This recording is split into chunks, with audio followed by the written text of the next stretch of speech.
If this light does not blink, your battery may be too weak to communicate to the vehicle. If this occurs, the battery may need to be replaced.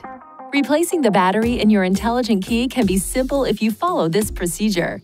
First, see the owner's manual for the recommended battery before replacing. Next, release the lock knob and remove the mechanical key from the intelligent key. Place a cloth over a small flathead screwdriver and insert the tip into this slit. Now twist the screwdriver to separate the intelligent key into two pieces. Look at the battery to observe which side is up so you can put the replacement battery in the same way. Ensure your hands are clean and free from oil and grease before touching anything inside the key fob. Carefully hold the new battery by the edges every time you pick it up. Remove the discharged battery while being careful not to touch the internal circuits or electrical terminals.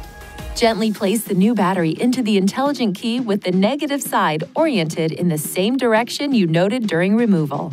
Align the tips of the two halves and then close the key fob by pushing along the edges. Lastly, operate the intelligent key to ensure it works properly. If you need assistance with replacement, it is recommended you visit a Nissan dealer.